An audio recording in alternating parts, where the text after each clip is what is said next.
Shalom saudara sekalian, selamat datang di YouTube PIC. Kami percaya bahwa setiap khotbah yang ada pasti memberkati saudara sekalian. Dan saya percaya khotbah yang akan saudara dengar sekarang ini akan berguna untuk menumbuhkan iman dan membuat kita menjadi serupa dan segambar seperti Kristus. Saya mengajak saudara yang diberkati untuk bisa subscribe, klik tombol lonceng, dan bagikan video ini untuk jadi berkat bagi sesama. Selamat menyaksikan, Tuhan Yesus memberkati. Ya, shalom. Terima kasih untuk kesempatan boleh hadir, ketemu lagi sama sahabat-sahabat yang luar biasa di tempat ini. Minta maaf suara agak serak karena seharian kemarin di base 100-nya Perwil Barat ya. Ada pembicara yang nggak hadir jadi saya gantiin. Waduh, itu sengaja kayaknya ya. Jadi ya begitulah saudara, suara agak separoh ya. Tapi saya semangat karena mau ketemu hopeng-hopeng di sini yang selalu menyambut saya seperti keluarga sendiri, puji Tuhan. Nah, bulan ini rupanya ada tema ya. Kemarin lagi ngajar di WA sama Pak Taruno. Ada tema untuk bulan ini ya, kita mau bicara soal peace. Minggu ini hope, minggu depan joy, minggu terakhir love ya. Berbagai yang khotbah minggu terakhir ya. Karena yang paling top memang itu. Alright. Nah, saya berdoa untuk hari ini ya. Saya sampai tadi pun masih cari-cari ayat juga. Makanya saya grogi banget ini ya.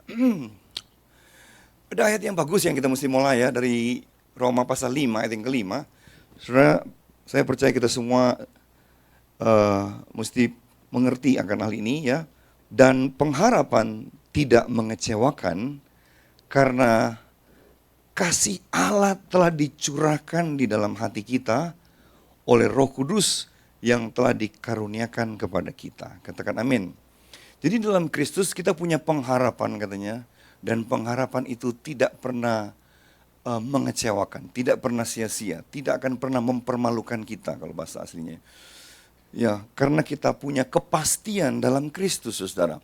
Kata elpis itu sebenarnya kata yang sudah dari zaman dulu juga dipakai oleh orang Yunani ketika mereka berkata berharap. Ya, tapi karena dalam konteks perjanjian baru, ya maka itu seperti mengalami perubahan dalam arti begini. Orang dulu juga sudah tahu yang namanya pengharapan. Itu bukan bahasa Alkitab, tapi itu bahasa semua orang. Ketika kita menantikan sesuatu, kita pengen tapi belum dapat. Kita berharap, saudara. Tapi orang zaman dulu ya berharapnya begini, dapat puji Tuhan, nggak dapat juga ya mungkin belum jodoh gitu. Tapi kalau dalam Tuhan, maka kita katanya punya pengharapan yang pasti. Karena Roh Kudus yang menjaminnya, saudara. Roh Kudus itu jaminan, kata Efesus 1, untuk kita memperoleh semua yang Tuhan janjikan. Makanya apa yang saya dan saudara harapkan itu saudara mesti percaya bahwa kita pasti mengalaminya. Kalau apa yang kita perharapkan itu sesuai dengan firman Tuhan, sesuai dengan janji Tuhan. Amen. Nah, tapi kan timbul pertanyaan begini. Terus kenapa dong, Pak? Ada yang kayaknya sebentar berdoa, berharap, tahun depan udah dapat, bulan depan udah dikasih. Lah saya sudah 10 tahun belum dapat. Nah, itu kan jadi pemikiran bersama ya. Tapi untung ya, baik kata elpis untuk perjanjian baru, kemudian kata, kalau di PL tuh pengharapan tuh dipakai dua kata ya, yaitu kafah dan tikva ya. Tikva itu tali kirmisi sebenarnya. Waktu Rahab itu bikin janji, nanti kalau kalian serang Yeriko selamatin aku ya. Kata dua orang itu, iya tenang aja. Terus perjanjian apa dong? Nih tali ini, tali kirmisi ini katanya. Jadi waktu mereka lihat tali itu di rumahnya Rahab, itu namanya tali perjanjian. Yang melambangkan tali pengharapan akan keselamatan yang akan Rahab miliki dia dan si istri rumahnya. Maka rumahnya memang tidak diganggu saudara ya, dilewatkan. Tapi kata kafa, tikva maupun elpis, itu tiga kata yang ternyata punya pengertian begini. Persis seperti yang diberikan kemarin ya, bagus sekali ya. Yaitu itu kata-kata yang aktif ya, pengharapan tapi bersifat aktif. Jadi saudara, kita tuh berharap tapi bukan berharap yang pasif ya. Ya dapat puji Tuhan, tidak dapat juga tidak apa-apa. Itu mah bukan berharap kali, itu mah pasrah ya. Whatever will be lah gitu. Oh no, kami tidak gitu. Ya, kita percaya apa yang kita harapkan itu pasti terjadi. It's only a matter of time kalau belum terjadi. Nah cuma kenapa butuh waktu? Itu kan yang jadi masalah. Kenapa ada rentang waktu yang kadang-kala sampai kapan ya Tuhan mau jawab saya? Sampai kapan saya begini? Kata janji Tuhan begini dan begitu, kenapa saya begini? Nah, ternyata kata pengharapan itu sebuah kata yang artinya begini, itu sebuah prinsip yang sudah mesti tahu, yang sudah ada di Alkitab, cuma tidak ada ayatnya aja kan. Yaitu begini, in every way, dalam segala hal, kita mesti tahu satu rumus di Alkitab yang kira-kira bunyinya begini. Ada yang namanya bagian Tuhan, ada yang namanya bagian kita, amen. Kita berharap, tapi jangan lupa tetap prinsip ini. Bagian Tuhan itu selalu memberi yang terbaik buat kita, melakukan mujizat, memberikan pertolongan, memberikan kesembuhan, semua dari Tuhan. Tapi jangan lupa loh, kita tuh bukan orang pasif terus tinggal nunggu aja. Kapan Tuhan? Kapan? Ya, tapi sudah mesti jadi orang yang aktif. Artinya sudah mesti melakukan bagian kita. Saya lupa saya sudah pernah cerita di sini atau belum. Misalnya seseorang dapat nubuatan ya. Misalnya Pak Taruno, tiba-tiba ada nabi di sini yang diundang oleh Pak Gembala. Tiba-tiba dia Pak Taruno, terus dia bilang gini, Pak ada pesan Tuhan buat Bapak. Tahun depan 2026, Bapak akan dipercayakan Tuhan satu proyek yang besar untuk Bapak jalani, Bapak pegang. Kata Pak Taruno, amin. Pertanyaannya, apakah tahun depan dia cuma amin-amin doang? Tuhan, proyek besar, haleluya, amin gitu ya. Percayalah, sampai ganti tahun juga belum tentu proyeknya datang kali. Tapi gara-gara beliau terima janji Tuhan itu, maka tahun depan saya yakin dia akan lebih rajin keluar rumah ya. Ketemu orang, ajak ngopi, ajak makan, ya atau ngobrol, ngalor ngidul. Bukan ngalor ngidul, maksudnya pokoknya kongko-kongko gitu ya. Tahu-tahu ada satu temen yang diajak ngopi begini, bro, gua ada proyek nih di IKN, misalnya ini umpama kan. Ini belum ada yang mau nih, lu mau gak? Kata bro, wah memang itu yang saya tunggu-tunggu katanya. Emang dari kemarin saya berdoa, proyeknya mana? Jadi ada bagian kita kan untuk merengkuh, untuk mengambil, untuk menggenapi janji Tuhan. Bukan kita nolongin Tuhan, cuma kita bekerja sama dengan Tuhan untuk menggenapi setiap janjinya. Amen saudara? Jadi kita harus selalu punya pengharapan yang kuat dalam Tuhan, karena pengharapan kita tidak pernah mengecewakan, katanya Tuhan tidak akan pernah permalukan kita. Ya, sesusah apapun kita, justru itu waktunya kita buktikan. Masa Tuhan bakal bikin malu? Masa saya mati gara-gara nggak makan, misalnya gara-gara duit? Nggak mungkin. Justru waktu itu kita buktikan pengharapan kita itu iya dan amin atau enggak. Tapi jangan lupa tetap ada yang namanya bagian kita Bapak Ibu ya. Untuk berjalan bersama Tuhan dan menggenapi setiap janji Tuhan. Sebab itu saya percaya beberapa hal yang kita mesti miliki kalau kita ingin mengalami pengharapan atau kita ingin berjalan dan menggenapi setiap pengharapan yang Tuhan sudah berikan. Number one, selalu harus dimulai dengan pola pikir yang benar ya. Kita selalu punya pola pikir yang benar. Suatu hari orang cerita sama saya bagaimana dia sudah di depan mata itu proyek katanya, cuma enggak dapat ya. Terus dia bilang gini, ya mungkin sudah takdir Pak, belum jodoh. Saya kurang setuju sebenarnya dengan kata-kata itu ya. Karena begini, takdir kan itu sebenarnya satu bentuk bahasa lain dari fatalisme ya. Jadi kalau dapat puji Tuhan, nggak dapat tuh kan ya udah takdir. Sebenarnya kita orang sekian enggak boleh terlalu percaya sama itu ya. Kita cuma percaya takdir itu ketika bicara soal kelahiran ya. Kelahiran itu memang takdir. Kamu lahir di rumah siapa, papamu siapa, mamamu siapa, ya itu memang takdir. Soalnya saya milih kan dari kandungan. Saya mau 9 bulan lagi saya lahir di rumah orang kaya misalnya. Ya, itu memang takdir lah. Tapi kemudian kan dalam jalan hidup itu ada yang namanya free will kan ya. Ada yang namanya pilihan-pilihan yang kita mesti lakukan. Ya, dan pilihan-pilihan itu ternyata membawa atau berdampak kepada apa yang kita dapat. Nah, Tuhan itu enggak mau kita tuh selalu percaya bahwa kalau enggak dapat, kalau celaka, kalau mati, kalau susah, kalau bangkrut itu takdir. Berarti Tuhan yang kita bilang kita berdoa minta berkat kesembuhan, Tuhan yang sama juga yang kasih kita kecelakaan dong. Kasih kita kematian dong. Bukan, itu bukan konsep kekristenan, itu mah konsep sebelah deh kayaknya ya. Kalau kita mendak saudara, kita percaya Yakobus 1:17, Tuhan itu cuma memberi semua yang baik. Amen. Semua yang baik itu datangnya dari Tuhan. Enggak ada yang enggak baik. Terus kenapa ada yang enggak baik? Ya kemungkinan besar pilihan-pilihan yang salah yang kita buat saudara. Tapi kemudian kita yang salah buat, kita bilang Tuhan izinkan. Nah itu hati-hati juga tuh, orang-orang yang sedikit-dikit berkata, Tuhan izinkan, lu yang salah ngomong, salah ketemu orang, salah ambil keputusan. Ya tuh kemudian akibatnya kan tentu tidak baik. Tapi kita bilang Tuhan izinkan, enggak, lu yang salah. Cuma hebatnya memang Tuhan itu kita yang salah. Tapi kalau kita bawa ke Tuhan, ya, maka Tuhan sanggup membalikkan atau Tuhan sanggup menolong at the end mendatangkan kebaikan. Amen. Tapi tetap mesti tahu yang salah pertama kamu loh. Jangan dikit-dikit Tuhan izinkan. Enggak, kamu yang on. Cuma sini tak bantuin gitu. Nah itulah Tuhan saudara ya. Jadi jangan dengan dikit Tuhan yang disalahin. Tuhan tidak pernah salah. Tuhan tidak pernah rencanakan yang jahat. Nah keputusan-keputusan yang salah yang kita buat itu yang kemudian mendatangkan hal yang tidak baik. Sebab itu saudara mesti selalu punya pola pikir yang benar. Saya suka tadi lagu yang dinyanyikan Ibu WL tadi ya. We are the light kata of the world. Kenapa kita mesti sadar bahwa kita itu adalah terang dunia?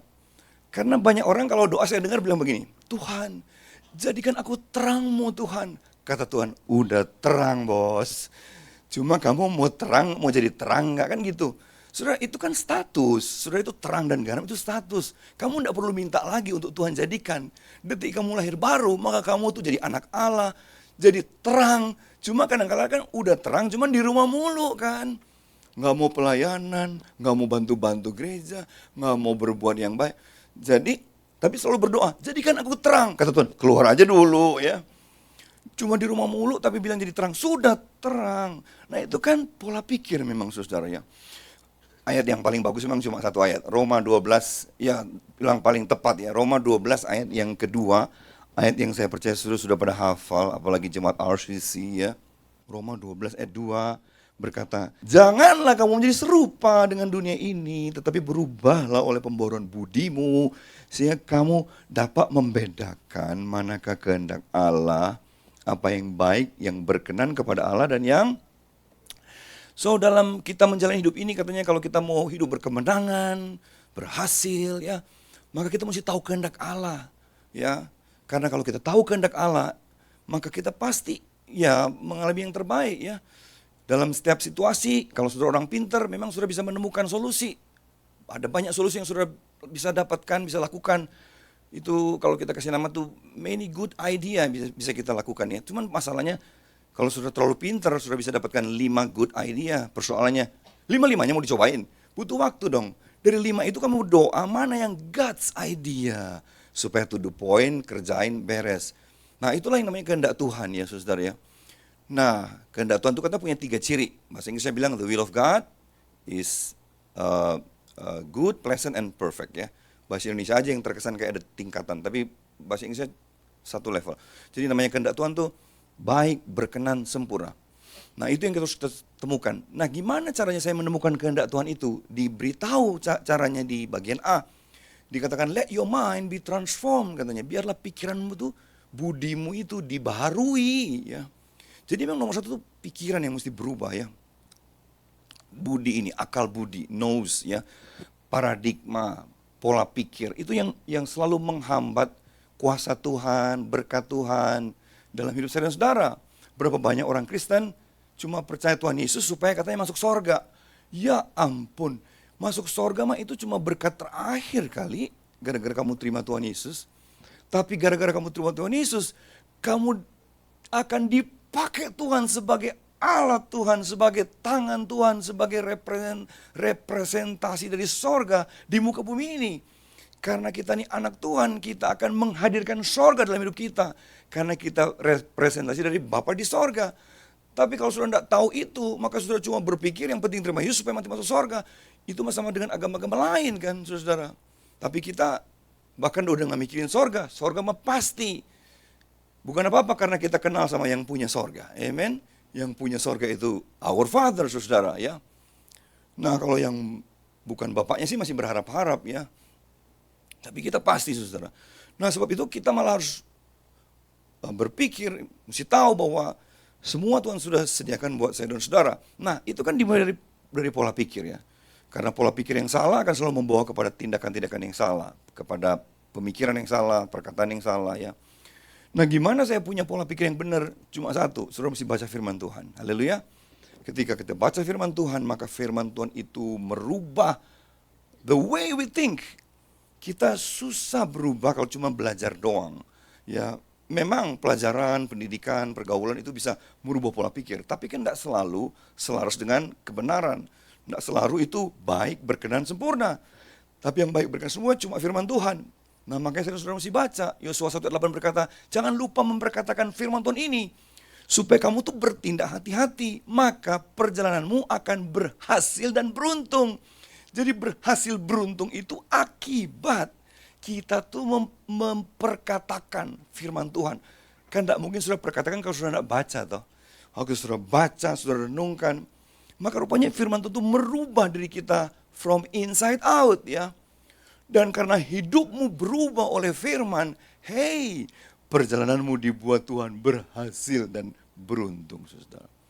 Saya berdoa saudara mesti tetap rajin baca firman Tuhan, akhir tahun, masuk tahun baru, amin. Karena itulah rahasianya saudara itu bisa mengalami perubahan. Maaf ya, kita nih khotbah nih tiap minggu, belum tentu orang berubah juga, percayalah. Saya udah 30 tahun melayani, jadi gembala udah belasan tahun. Tetap aja di gereja saya lihat ada orang yang gak berubah-berubah tuh. Saya kayaknya cuma dengerin khotbah doang sih. Udah gitu khotbahnya mungkin, ya kalau dia suka, dia amin-amin. Kalau dia gak suka, dia baca-baca HP gitu. Tentu bukan yang di sini mah aman saudara ya. Di tempat lain saudara. Nah memang harus diakui, ya memang gak gampang merubah orang. Cuma Tuhan yang bisa rubah. Nah gimana Tuhan berubah? Melalui firman Tuhan ini yang waktu saudara baca, ya dia merubah saudara dari dalam. Boleh saya bersaksi ya, saya terus terang cukup lama bergumul soal yang namanya marah ya. Karena saya orangnya agak temperamental, bukan apa-apa. Karena saya dibesarkan dari keluarga seperti itu. Papa saya galak, kasar, pemarah ya, untung sudah mati ya. Bapak Ibu, maksudnya saya nggak ada masalah dengan papa saya. Udahlah, bagaimanapun dia papa saya. Tapi begitulah kami anak-anak, jadi dari kecil suka berantem. Nah saya punya ayat pembelaan soalnya kan, kenapa boleh marah? Karena Efesus 4 ayat 26 berkata, apabila kamu marah, jangan tunggu matahari terbenam sebelum padam amarahmu. Supaya katanya iblis tidak mencuri keuntungan di dalamnya. Jadi saya berpikir, boleh marah, cuma jangan lama-lama. Kan gitu ya. Jadi pagi kita marahin, gimana sih? Malam kita minta ampun kan, Tuhan. Tadi sudah marah, aduh minta ampun. Gitu. Tapi satu hari Tuhan merubah saya, supaya jangan marah-marah lagi. Melalui ayat di Matius 5 ayat 22 ya. Matius 5 ayat 22 kalau sudah baca, Tuhan berkata begini ya. Tapi aku berkata kepadamu, setiap orang yang marah terhadap saudaranya harus dihukum.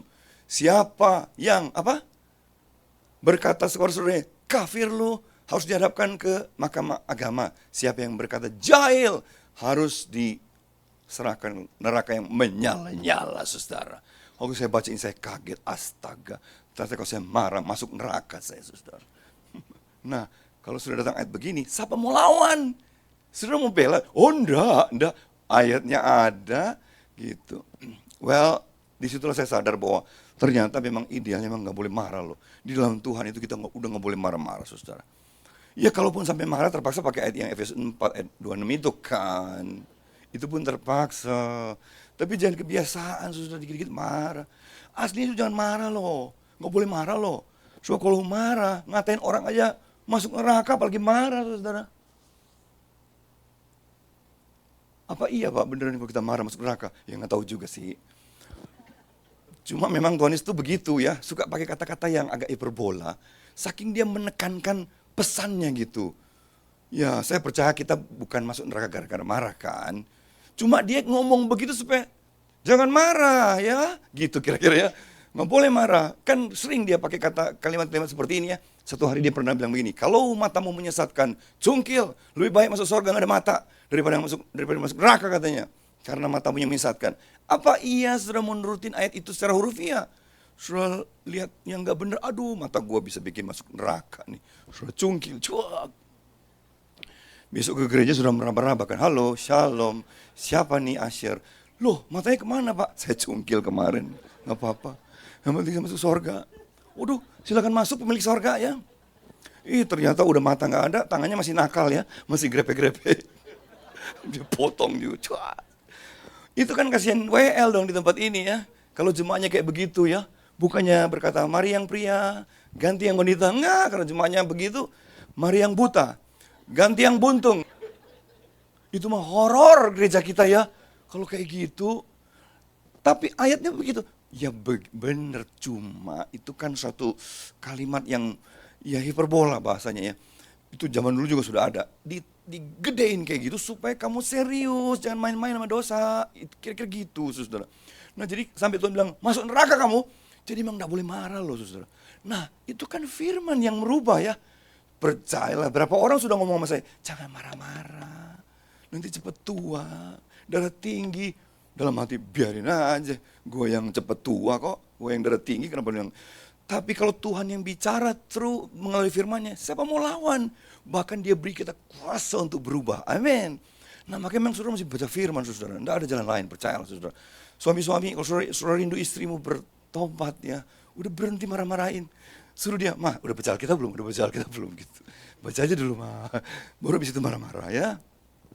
Maka firman Tuhan akan merubah saudara. Dan yang utama dia merubah pola pikir saudara. Kata Yonggi Chokan, di Alkitab ini sebenarnya ada begitu banyak janji Tuhan. Minimal ada 8.000 katanya. Saudara berkata, 8.000. Ya perasaan saya baru ngalamin 2. Ya jangan salahin siapa-siapa, salahin diri sendiri. Karena janji Tuhan itu baru jadi kenyataan ketika engkau menemukan janjinya. Kamu baca dan kamu berkata, amin. Maka cuma masalah waktu janji itu digenapi. Sekarang gimana janji itu mau digenapi? Yang 8.000 ayatnya aja lu gak tahu di mana. Ya. Makanya masuk surga cuma bangga karena masuk surga terima Tuhan Yesus. Nah saya berdoa saudara ya, kita harus mulai terus berubah dalam pola pikir kita. Termasuk tadi kan ya, itu kan perubahan pola pikir yang namanya bekerja sama dengan Tuhan. Bukan cuma berharap tapi pasif, nunggu aja. Mana proyeknya Tuhan, mana berkatnya. Kata Tuhan, keluar ya, ambil berkatnya, bukan nunggu di rumah. Nah nomor 2 Bapak Ibu, saya percaya kita setelah kita tahu apa yang kita mesti miliki, yaitu pola pikir yang benar, dan itu terjadi waktu saya dan saudara baca firman Tuhan. Yang kedua saya percaya kita harus meninggalkan apa yang tidak berkenan kepada Tuhan. Yesaya 59. Yesaya 59 ayat 1 dan 2. Yesaya 59 ayat 1 dan 2 berkata, sesungguhnya tangan Tuhan tidak kurang panjang untuk menyelamatkan, dan pendengarannya tidak kurang tajam untuk mendengar, tetap yang merupakan pemisah antara kamu dan Allahmu ialah segala kejahatanmu, dan yang membuat dia menyembunyikan diri terhadap kamu sehingga ia tidak mendengar ialah segala dosamu. Jadi kalau saudara ingin mengalami janji Tuhan, apa yang saudara harapkan itu dengan segera terjadi. Maka saudara mesti jangan lakukan apa yang tidak dikenan Tuhan. Apa yang membuat dia menyembunyikan diri terhadap kita katanya. Sekali lagi ini bahasa ya, bukan berarti Tuhan ngumpet gitu. Tuhan mau ngumpet di mana? Orang kita di dalam dia. Maksudnya Tuhan itu seperti tidak mengacuhkan kita ya. Bukan dia berarti tidak sayang ya. Sayangnya Tuhan mah udahlah, tidak kurang-kurang lah sama saya dan saudara. Tidak bertambah, tidak berkurang karena udah sempurna. Tapi apa yang bikin kita terpisah katanya, yaitu dosa. Sebab itu apa yang tidak berkenan di hadapan Tuhan, yang namanya dosa itu yang saya dan saudara mesti selalu tinggalkan.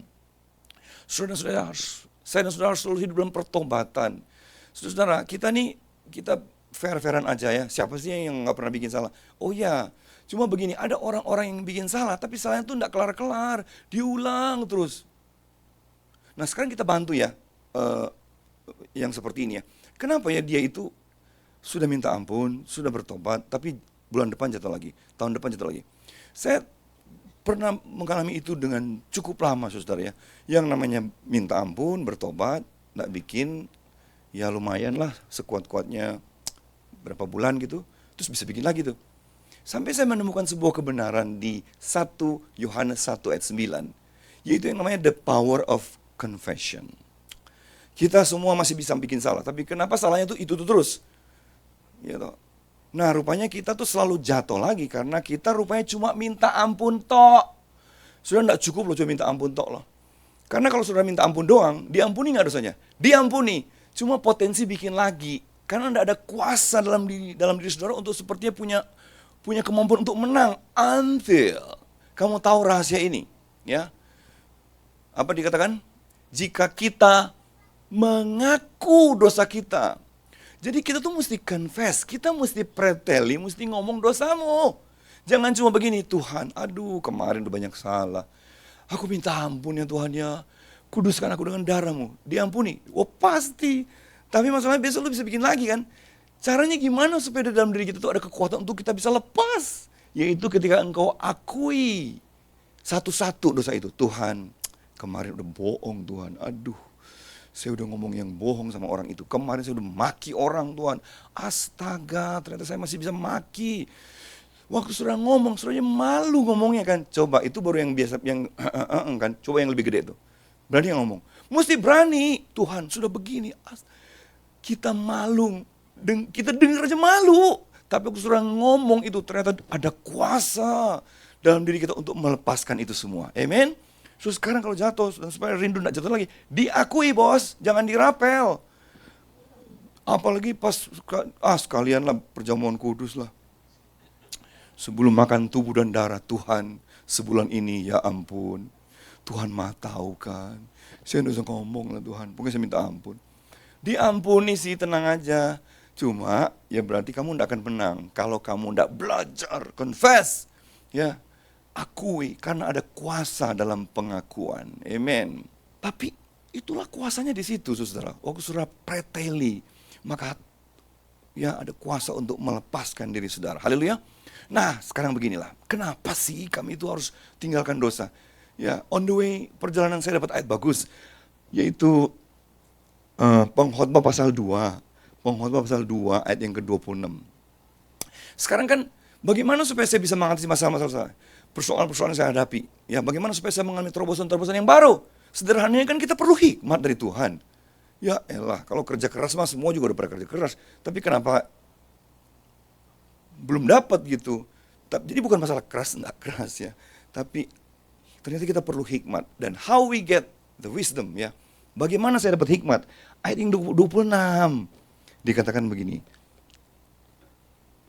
Pengkhotbah 2:26 berkata, karena kepada orang yang dikenannya ia mengaruniakan hikmat. Wow, pengetahuan dan kesukaan. Hikmat, knowledge, wisdom, knowledge, dan kesukaan. Tetapi orang yang berdosa ditugaskannya untuk menghimpun dan menimbun sesuatu yang kemudian harus diberikan kepada orang yang dikenan Allah. Jadi waktu saudara itu meninggalkan apa yang tidak dikenan Tuhan, saudara tinggalkan dosa. Saudara hidup mengasihi Tuhan, engkau dikenan Tuhan. Dan karena engkau dikenan Tuhan, Tuhan memberikan kita hikmat, pengetahuan, bahkan kesukaan. Amen. Saya percaya kita semua rindu kan tiap hari tuh, hidup tuh kayaknya, ya puji Tuhan lah gitu ya. Tuhan selalu berikan hikmat, Tuhan kasih pengetahuan. Orang lain belum tahu, kita udah tahu. Kita selalu selangkah di depan lah. Bukan apa-apa, Tuhan yang kasih memang. Ya mau gimana, gue juga cuma dikasih. Ya kan? Nah tapi ternyata saya sudah dikasih gara-gara sudah dikenan Tuhan. Dan engkau dikenan ketika engkau hidup dalam pertobatan. Amen. Hidup dalam perdamaian dengan Tuhan. Haleluya. Yang terakhir, Markus pasal 2 ayat yang ke-22. Jadi, punya pola pikir yang benar, tinggalkan apa yang tidak dikenan Tuhan, dan lakukan apa yang mesti dilakukan memang. Ya, as a believer, sebagai orang yang masih bekerja, masih berkarya, ya masih umur panjang, masih sehat, ya memang harus lakukan apa yang menjadi bagian kita. Markus 2 ayat 22 berkata, demikian juga tidak seorang pun mengisikan anggur yang baru ke dalam kantong kulit yang tua. Karena jika demikian, anggur itu akan mengoyakkan kantong itu, sehingga anggur itu dan kantongnya dua-duanya terbuang. Tetapi anggur yang baru hendaknya disimpan dalam kantong yang baru pula. Saudara, zaman dulu katanya tradisinya orang menyimpan anggur itu, ya minuman keras itu, anggur di dalam kantong kulit. Why kantong kulit? Ya karena fleksibilitasnya. Even zaman dulu sudah ada botol, tapi taruh di botol mah bahaya. Karena mereka traveling kan pakai kuda, onta, keledai. Takutnya pas lagi balapan gitu jatuh, ya botolnya jatuh, pecah, orangnya juga jatuh di atas botol. Wah, itu mah rugi 2 kali. Jadi sebaiknya pakai kantong kulit karena bisa taruh di pelana, ikat di pinggang kalau kecil, di panggul kalau besar ya. Cuma kalau sudah dipakai berkali-kali katanya penyakitnya, itu nanti lama-lama tuh kantong itu agak keras ya, agak kaku. Nanti kalau dipaksain pakai terus, tiba-tiba udah rembes ya, bocor halus. Maka mau dijahit juga udah nggak bisa, tambah bocor. Nah gimana supaya bisa dipakai lama? Ya mesti dipelihara, mesti dijaga ya. Ya mesti diupdate gitu ya. Anunya ya, kinerjanya itu si kantong. Caranya apa? Direndam di minyak zaitun atau minyak apalah, memang zaman dulu yang paling efektif itu minyak zaitun. Rendam semalam, besok pagi dipegang. Udah lemas belum? Kalau belum, biarin aja dulu. Sampai dia lemas, habis itu cuci, pakai lagi. Nah bicara begini, bahwa Tuhan tuh sebenarnya mau pakai kita sampai kita ketemu Tuhan muka dengan muka. Amen. Sampai ibaratnya selama kamu belum terbaring ya, nggak bisa bangun dari tempat tidur karena mungkin sakit. Tapi selama kamu masih bisa bangun, bisa kerja apalagi, maka Tuhan tetap akan pakai kita. Makanya sebenarnya itu tidak ada kata pensiun loh kalau kita tuh anak Tuhan ya. Even maaf ya, sudah umur, katanya sudah pensiun, sudah diserahin ke anak-anak. Tetap orang tua itu tetap masih mau dipakai Tuhan dengan cara yang berbeda. Cuma rahasianya memang kita harus selalu mempersiapkan diri. Karena perubahan itu akan selalu terjadi. Kalau ada di muka bumi ini yang tidak pernah berubah, itu katanya namanya perubahan. Dan perubahan itu tidak bisa ditolak, apalagi ditengking. Aku tolak perubahan. Nggak bisa. Atau saudara menyalah-nyalahkan perubahan. Misalnya orang lain melakukan dengan cara yang berbeda, terus saudara bilang, wih curang, mainnya kasar. Dulu mah kita nggak kayak gitu kalau dagang, woi. Kita mah dulu berjemaat atau bergereja nggak kayak gitu. Ya mau gimana? Memang udah begitu kali mereka ya. Terus kita terus nyala-nyalain, terus kita akhirnya ketinggalan. No, yang benar kita harus update diri kita. Kita harus berinovasi, kita harus berdoa, kita harus minta hikmat, kita harus mau dirubah oleh Tuhan. Kita harus update seperti kantong kulit itu. Kita harus lemesin lagi supaya Tuhan pakai lagi untuk gelombang yang baru, untuk pekerjaan Tuhan yang baru, untuk cara Tuhan yang baru. Jangan salah-salahin perubahan. Kitanya yang mesti berubah. Bukan berarti kita jadi mirip mereka. No, kita tahu caranya gimana supaya bisa menang lagi, saudara. Nah itu kan berarti kita harus selalu perhatikan diri kita ya. Jangan berhenti belajar, jangan berhenti baca, jangan berhenti bertanya, jangan berhenti kongkow, Bapak Ibu ya. Supaya dapat ilmu-ilmu baru ya. Pengetahuan-pengetahuan baru, ya bukan apa-apa, supaya kami tuh tahu, ya oh lagi begitu sekarang mainnya, ya enggak apa-apa, kita juga bisa kok, kita bisa punya caranya, ya punya antidote-nya, kita punya solusinya gitu. Jangan orang berubah, kita nggak berubah, kita selain orang lain, ya. Jadi saya percaya saudara, 2025, 2026, sampai kita ketemu Tuhan, Tuhan akan pakai kita more and more, lebih dan lebih lagi, amen. Asal saudara masih kuat, sehat, saudara sakit-sakit aja masih bisa dipakai, apalagi sehat kan. Nah, tapi saudara mesti persiapkan diri untuk itu ya. Ya. Nah, akhirnya saya mau tutup dengan ini. Karena begini, mungkin orang sudah pakai itu semua. Ya toh. Tapi tetap memang ada satu yang menutup semua itu. Terakhir, ini benar-benar terakhir. Keluaran pasal yang ke-33. Setelah kami punya pola pikir yang benar, kita tinggalkan dosa, kita terus berubah. Sampai situ aja. Pasti dijamin Pak, ya memang saya jamin 99% sih. 1%-nya, nah 1%-nya ini. Kita tetap perlu yang namanya satu hal ini. Keluaran pasal 33 ayat yang ke-15 sampai 17. Firman Tuhan berkata begini. Berkatalah Musa kepadanya, kepada Tuhan, jika engkau sendiri tidak membimbing kami, janganlah suruh kami berangkat dari sini. Dari manakah gerangan akan diketahui bahwa aku telah mendapat kasih karunia di hadapanmu, yaitu aku dengan umatmu ini. Bukankah karena engkau berjalan bersama-sama dengan kami, sehingga aku dengan umatmu ini dibedakan dari segala bangsa yang ada di muka bumi ini. Jadi Musa bilang, Tuhan, saya tidak mau jalan. Apa yang bikin beda aku dengan bangsa lain, kecuali aku mendapat kasih karunia di hadapanmu. Lalu Tuhan berfirman ayat 17, berfirmanlah Tuhan kepada Musa, juga hal yang telah kau katakan ini akan kulakukan, karena engkau telah mendapat kasih karunia di hadapanku, dan aku mengenal engkau. Musa minta sesuatu yang cuma Tuhan bisa kasih, yang membedakan kita, membedakan dia dengan bangsa lain, membedakan kita juga dengan orang-orang lain yang juga melakukan tanpa sengaja rumus yang sama yang baru kita lakukan. Yaitu dia minta kasih karunia Tuhan. Kata kasih karunia dalam bahasa Ibrani itu Hanan. Hanan itu artinya kenan ya. Kenan kalau bahasa Indonesia, cuma orang Ibrani bilang Hanan, kita bilang Kenan. Kita minta perkenan Tuhan. Jadi saudara, setelah kita berdoa, setelah kita berusaha, jangan lupa yang namanya minta perkenanan Tuhan. Amin. Saya aja sudah bangkit berdiri bersama-sama. Biarlah akhir tahun ini kami semua mendapat perkenanan Tuhan.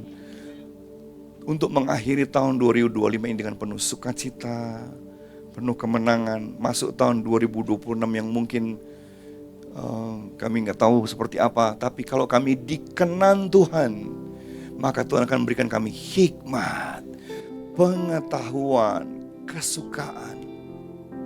Oh rabahanda barala. Tuhan, kami berdoa siang hari ini, kami minta perkenanan-Mu Tuhan Yesus. Oh rabahanda barala. Minta di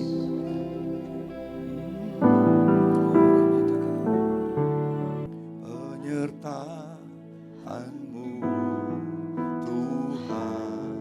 Amen. Segalanya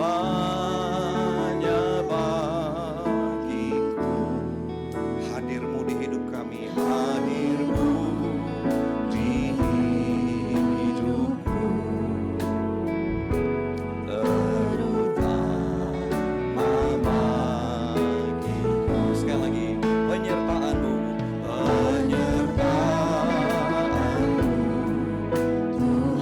kami minta penyertaan-Mu Tuhan. Segalanya bagiku, hadir-Mu.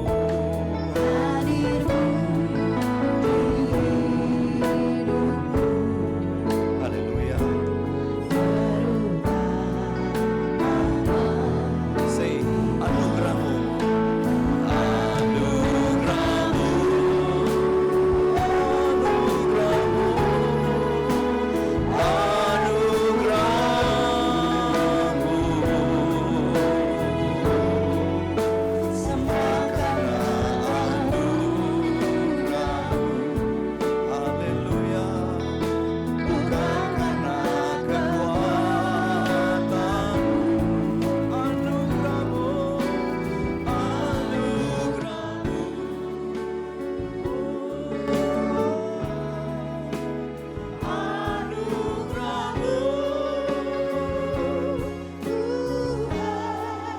amen. Kasih dan sayang-Mu, sumber kekuatan bagiku. Lagi, anugerah-Mu Tuhan. Anugerah-Mu Tuhan, kami minta anugerah-Mu. Your favor, Your grace and Your mercy. Perkenanan-Mu Tuhan Yesus. Haleluya. Semua karena anugerah-Mu. Kekuatan, anugerah-Mu, anugerah-Mu. Oh, anugerah-Mu Tuhan. Kasih dan sayang-Mu, sumber kekuatan bagiku. Mari sembah Dia. Ikanaralamaya shando. We need Your grace. We need Your favor, Lord. Curahkan perkenanan-Mu Tuhan atas setiap hamba-hamba. Umur yang panjang, sehat selalu, diberkati Tuhan, dipakai Tuhan sampai hari tua kami. Kami memuliakan nama Tuhan. Semua karena anugerah-Mu Tuhan. Ikanamaya namo, kami percaya. Kasih dan sayang-Mu, sumber kekuatan bagiku. Kasih dan sayang-Mu, kasih dan sayang-Mu,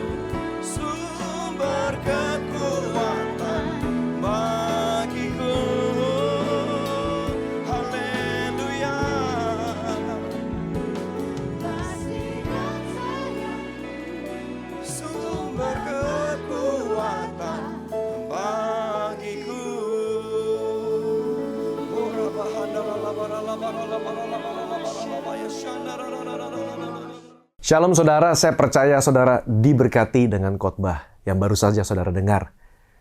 Saya rindu berdoa bersama dengan saudara, dimanapun saudara berada yang sedang mengalami kesulitan, yang sedang sendirian mungkin, atau saudara pertama kali mendengarkan khotbah dan merasakan Tuhan Yesus menjamah hati saudara.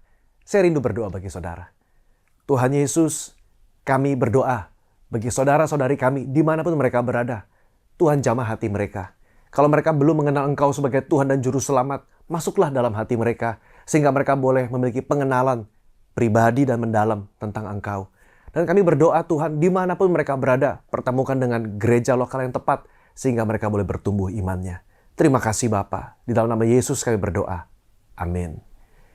Saudara, kalau belum ada tempat ibadah yang tepat, dan saudara bertumbuh dan diberkati dengan khotbah ini, saudara silakan cari Instagram GBI Puri Indah, saudara bisa message kami, dan kita rindu melayani saudara. Entah doa, konseling, atau sekedar butuh curhat, atau saudara menanyakan informasi mengenai pelayanan, kami siap melayani saudara. Tuhan Yesus memberkati.